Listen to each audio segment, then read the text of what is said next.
Hello, Matthew here from the Nations of Sanity, doing vlog number 2. And just following on from the first vlog where I gave a brief introduction as to what the Nations of Sanity is and our basic mission, which is to establish the non-aggression principle as the law through a peace agreement, which, as I said in the first video, is the only way we can have true equal rights and a truly free society. And just before I go on, I want people to really think about that assertion, because I'm not just expressing an opinion here. If people actually think about this, this is an objective fact. It's quite literally true that the only way we could have equal rights under the law is if the law is the non-aggression principle. Any law that goes beyond that, equal rights becomes literally impossible. So I want people to really think about that, because if anybody's serious about their desire for us to have equal rights, like true equal rights, not like 99% of us having equal rights with 1% having extra rights, everybody, 100% of people having 100% equal rights. The only way to do that is with the non-aggression principle as law. So if anyone feels they can challenge that assertion, please let me know, because it is my assertion that it's not just an opinion that I'm expressing here, but an objective fact. One other thing that's important to understand is why we want to establish the non-aggression principle as law through a peace agreement. Now, the reason for this is quite simple. The only two ways you can establish law is either through a peace agreement or through a ruling authority. Now, a ruling authority would be illegal if the non-aggression principle was the law, because it is a violation of the non-aggression principle to rule people. So obviously we can't establish the non-aggression principle as law through a ruling authority. The only way we can establish the non-aggression principle as the law is through a peace agreement, which would basically make it the terms of peace between all people. Now, the peace agreement itself is a 3-part agreement.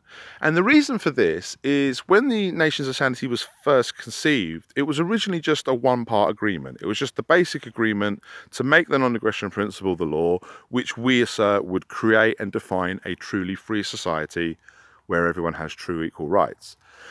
But after a little bit of scrutiny, it soon became pretty obvious that to actually establish the non-aggression principle in the real world, that basic agreement simply isn't enough. Even though the non-aggression principle is a very objective principle and it's very black and white in what it does and doesn't allow, there's still certain areas, grey areas or fuzzy edges if you like, where people can kind of disagree over precisely where you draw the line. Just to give a few examples, harmful pollution is a violation of the non-aggression principle, but non-harmful pollution obviously isn't a violation of the non-aggression principle. Drawing the line as to when one becomes the other is something that reasonable people can debate to a certain extent. But there is a limit to that debatable area. There is a limit to how expansive the grey area can be. So part 2 of our peace agreement, which is called Lines in the Sand, is actually about setting limits of tolerance over the differing interpretations. We can understand and respect the fact that there are fuzzy edges where we cannot say for certain that somebody is violating the non-aggression principle, and reasonable people may be able to disagree in these sort of fuzzy edges, in these kind of grey areas. But there is a limit to that. There is a limit to how much somebody can stretch differing interpretations before they stretch it into an absurdity, before they actually step over outside of what is a grey area and into what is black and white. The metaphor I often use comes from an article called Where the Desert Meets the Grassland. And the metaphor we use is, you have a desert and you have a grassland. And it's quite clear which is which. The desert is where it's all just sand and the grassland is where it's all just grass. But there's an area, if you're walking from one to the other, there is an area in between where one slowly becomes the other.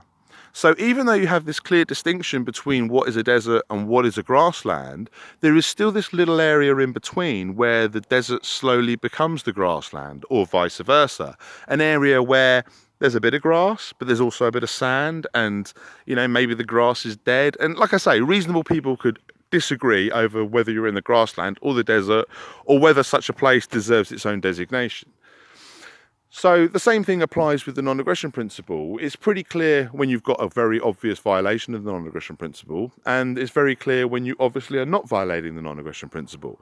But there can be a little grey area in between, and we can understand that, we can recognise that, and we can respect that. But what we must not do is allow those grey areas to infect the black and white.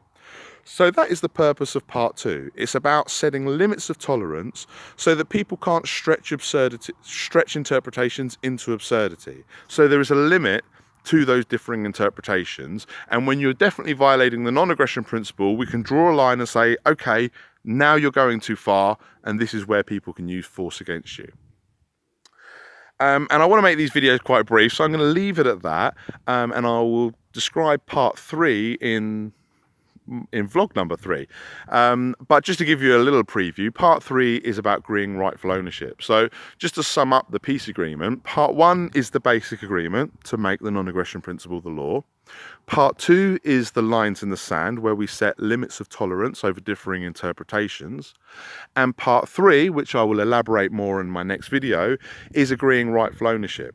And part 2 and 3 are really just adding clarification and a little bit of extra definition to the non-aggression principle, which is already being agreed by part 1 of the peace agreement, but through part 2 and 3 we're just adding that extra clarification so we know exactly where we're drawing the lines, where there might be potential grey areas, and so we can declare exactly who owns what. So obviously it's all very well having laws against theft, but if people don't agree who rightfully owns anything, then a law against theft isn't a lot of use. So that's the peace agreement, and that's an elaboration on the purpose behind part 1 and part 2.